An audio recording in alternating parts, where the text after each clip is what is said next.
So let's see some examples. So I'm going to show you some old boards here, okay, so which you may not be using nowadays. I just want to show that when we had these kinds of boards on the market, we also had an associated board file in the mainline Linux kernel source, okay.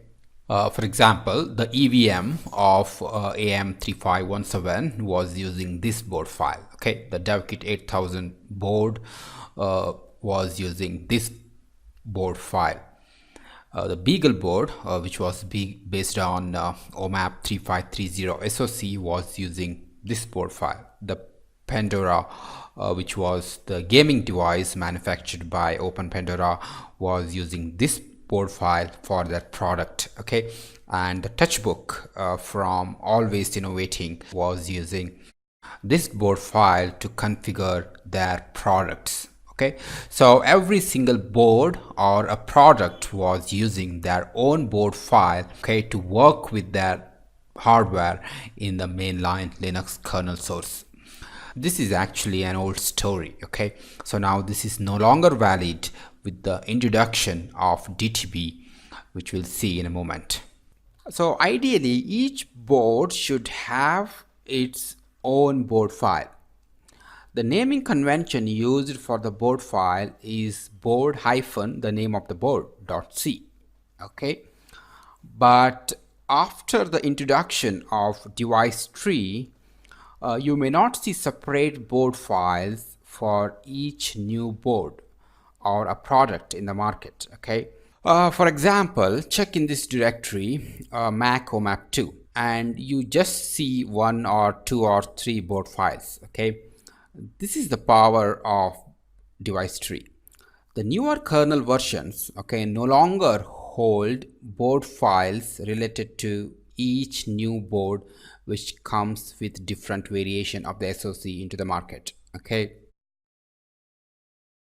let me take you to some of the older Linux kernel versions prior to introduction of the device tree, in which you can able to see various board files related to different boards in the market. Okay, so let's go to Linux 3.4. Okay,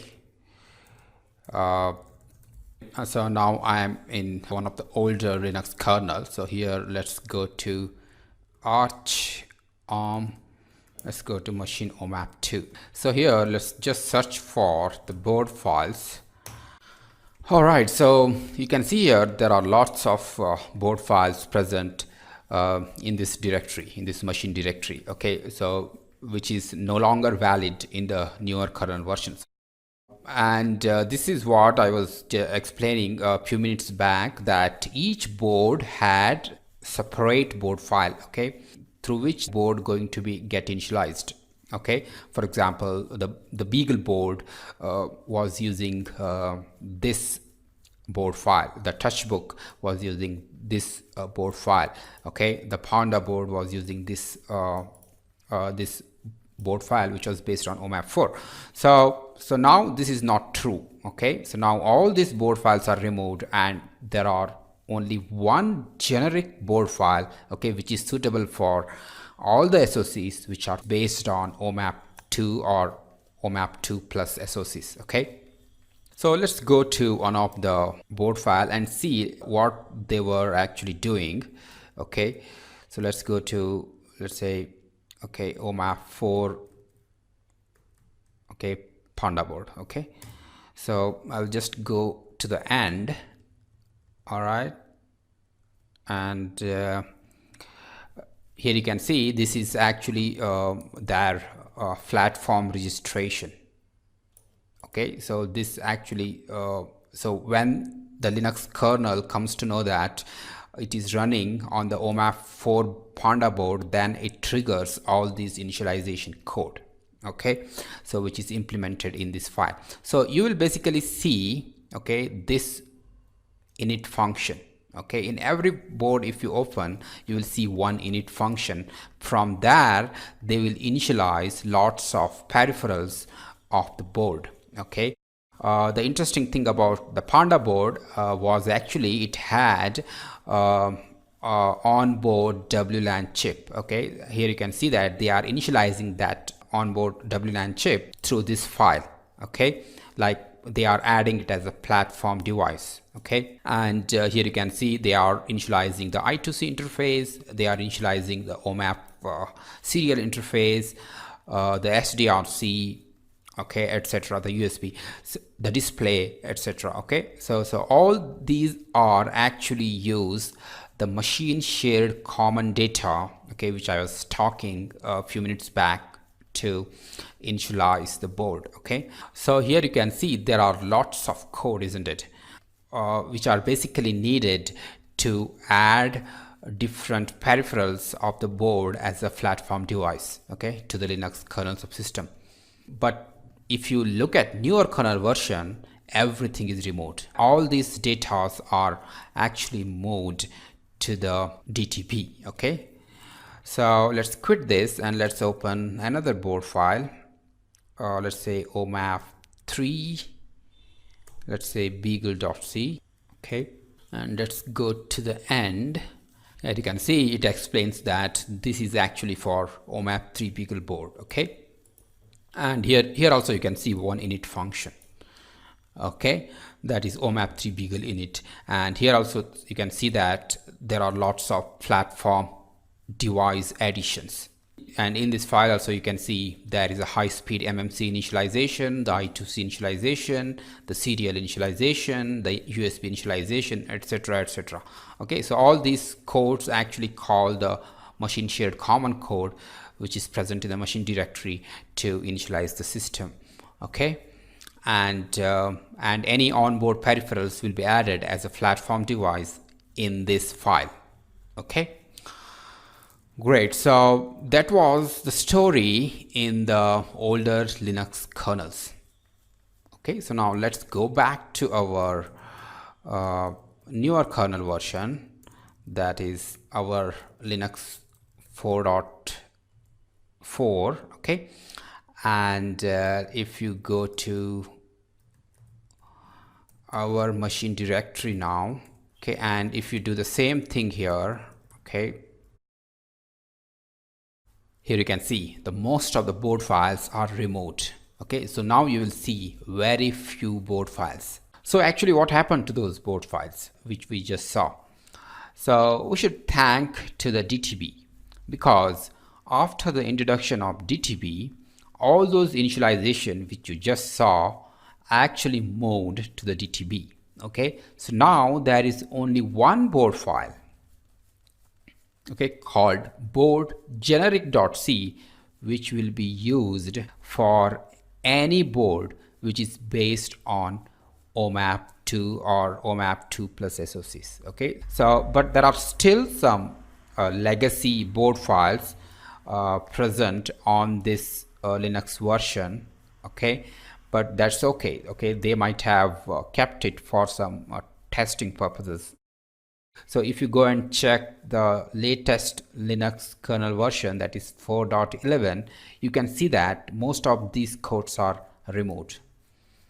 Okay, so as they release newer and newer kernel versions, they will keep removing all the legacy board files, okay, which are no longer relevant. Okay, so now let's open the board generic.c.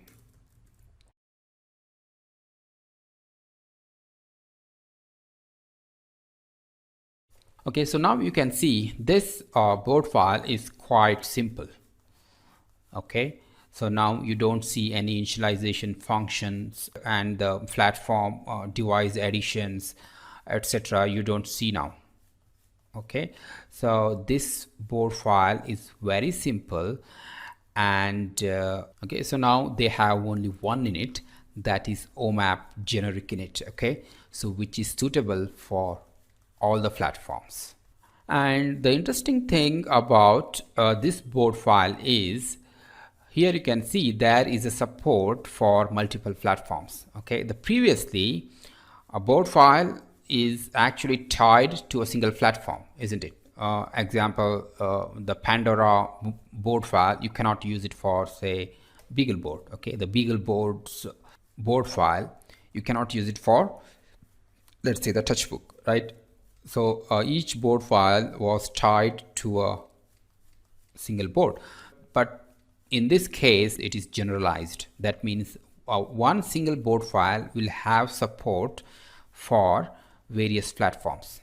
Here you can see this board file supports this platform, okay, which is based on OMAP 2430. So what you have to do, you have to just enable this macro here. Okay, if this macro is enabled, then the support for this platform will be included in the Linux kernel. Okay, similarly, if I just enable this macro, then the support for all the boards which are based on this processor will be included. Okay, so it's like that. For example, if I just enable this macro, okay, that is OMAP 3, then all these boards like Nokia RX51 board, okay, the generic OMAP 3 board, generic OMAP 36XX board, so support for all these will be automatically included in the Linux kernel. So when the Linux detects a particular hardware, then it triggers the appropriate initialization functions. Single board file has a support for multiple platforms. So that means with the help of DTB, now you can make Linux multi-platform capable. So what you have to do is you have to just change the DTB according to your platform or board. Okay, so you need not to change or recompile the Linux kernel. So that's the advantage this extends. Okay, so now the question is, okay, how does Linux detects a particular platform, and how it triggers the appropriate initialization functions? Okay, because it cannot trigger all the initialization functions, right? So first it has to detect, and then it has to trigger the associated initialization functions. So that is done like this. So let's say you are using a board, okay, which is based on let's say AM3517 SoC. Okay, so when the Linux detects your DTB, what it does is it will read the field called dtcompat, okay, from the DTB. That means a DTB will also has a field called dtcompat.